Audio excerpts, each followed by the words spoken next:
was a storyteller unlike any other. Her voice could quiet storms, pull people in, and hold them there, spellbound. But there was one story she hated telling.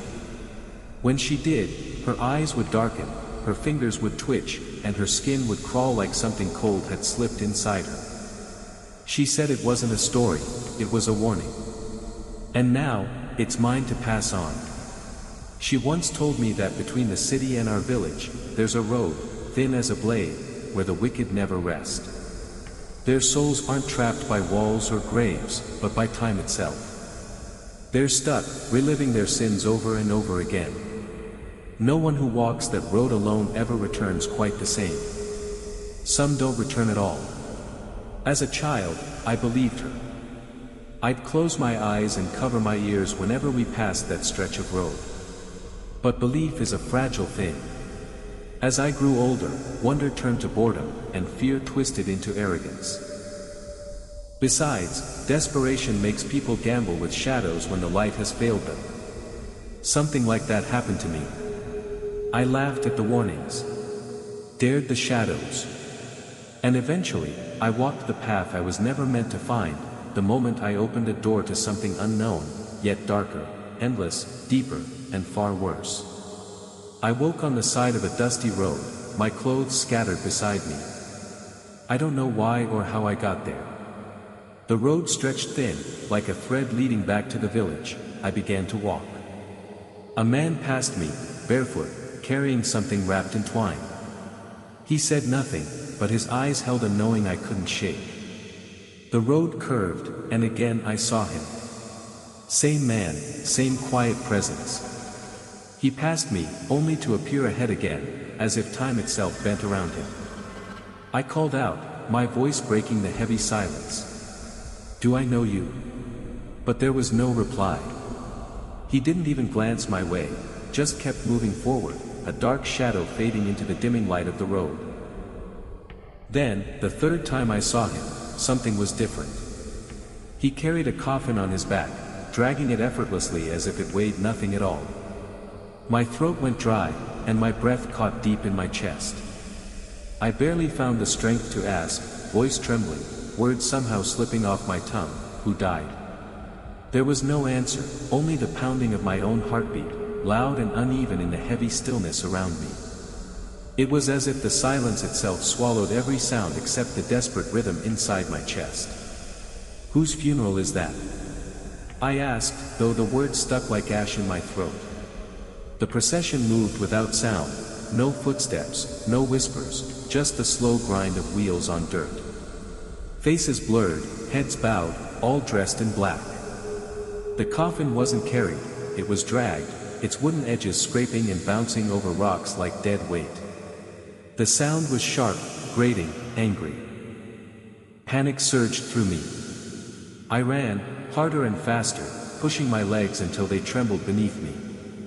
I was close now, almost close enough to reach out, to touch the man or the coffin he carried. Then suddenly, I stumbled and fell back, eyes wide with terror as I looked inside the coffin. I stared in disbelief, heart hammering in my chest as if it might burst free. The face inside the coffin was unmistakable, my own. My own lifeless eyes stared back, glassy and open. My skin was pale, lips tinted blue. I tried to scream, to run, but my feet wouldn't move. A wave of icy terror crashed over me, freezing every part of my body. How could this be? The reality shattered something deep inside me, something I wasn't ready to face. This weight pulled me deeper into darkness, trapping me in a prison made not of chains, but of my own mistakes. No matter how far I walked, the trees never changed, the shadows never shifted. The village lights flickered in the distance, always out of reach. Time folded in on itself like bruised paper. People warn you never to make deals with the devil. It's more than just a warning, it's a curse. Some say this curse slowly weakens your body, as if rot is spreading from within. Though he doesn't take your soul in a blaze of fire and fury, he beautifies evil, wraps it in charm, perfumes it with hope, dresses it in everything you think you desire, power, freedom, a way out. And just when you think you've escaped his grasp, he leaves you trapped in a darkness deeper than before. He won't show you the cost, only the illusion. I ignored the warnings, the trembling in my mouth, the terror I should have spoken aloud. At the time, I thought, what's one soul, if it saves mine?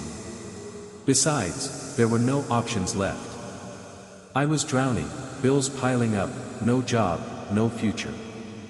My mother prayed for salvation, whispering hope into the night, but prayers don't pay rent. This all started one night, in the attic. I wasn't looking for trouble.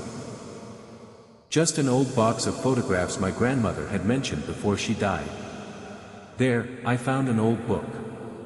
Not hers, and strangely untouched by dust. Its pages were like skin, soft and worn.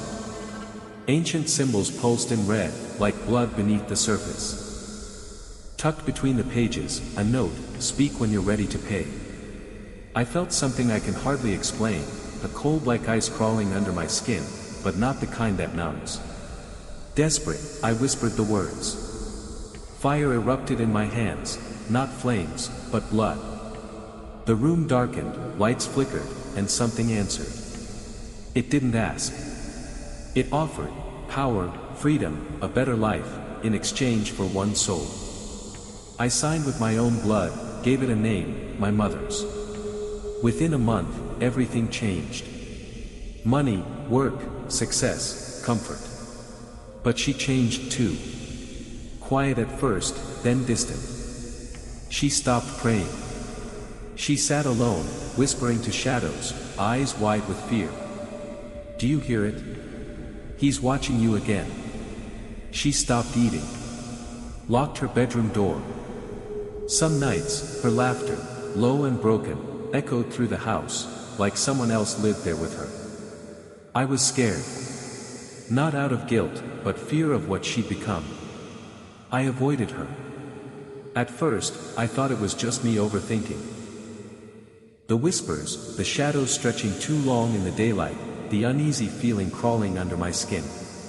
But then the caretakers started coming less and less. Their footsteps, once steady and sure, grew hesitant.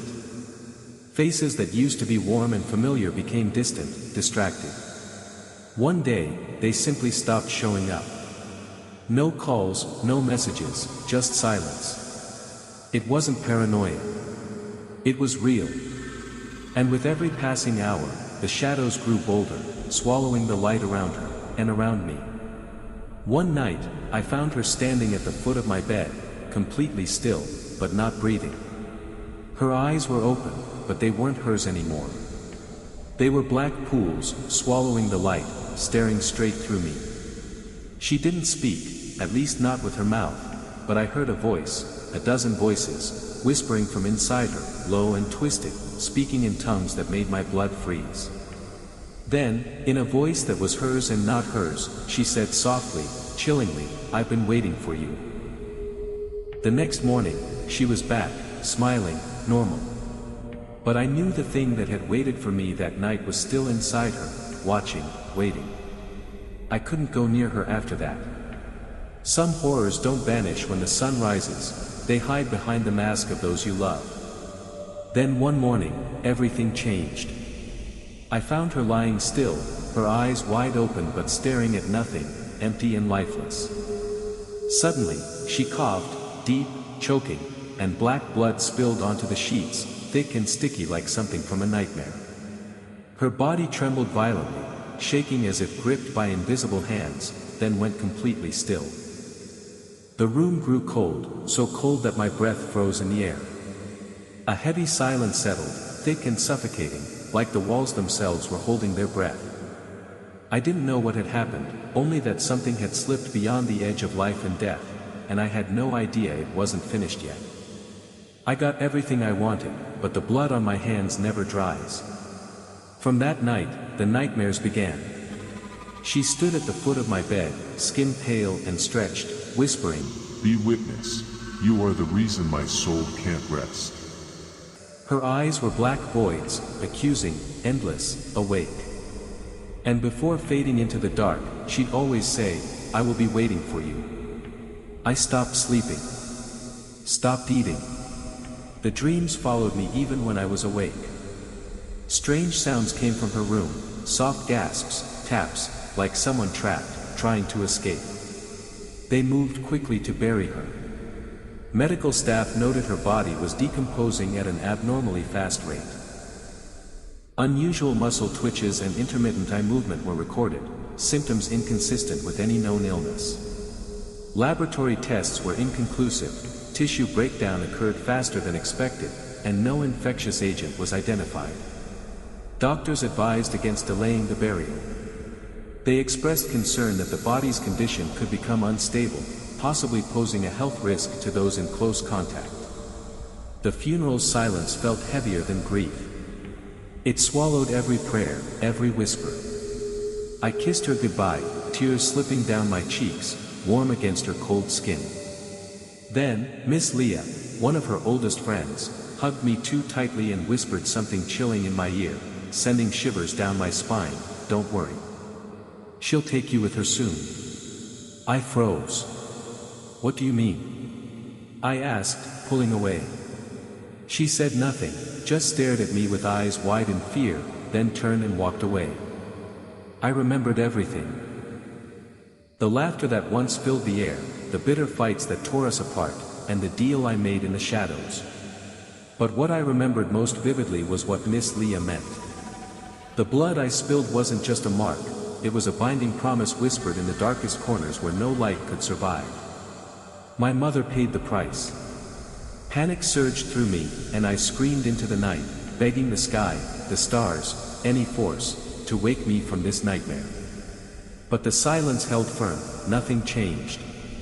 My grandmother's warning echoed in my mind, her words I could no longer ignore. There are doors no one should open, and those who walk the cursed road never return the same. Then, as if summoned by my desperation, he appeared again, the man with the coffin. His eyes gleamed with cold, cruel amusement, a twisted smile creeping across his face like a dark secret. Without a word, he pointed to the left, his fingers steady and deliberate, and whispered in a voice that sent shivers down my spine. "She is waiting for you." That moment was far scarier than death itself.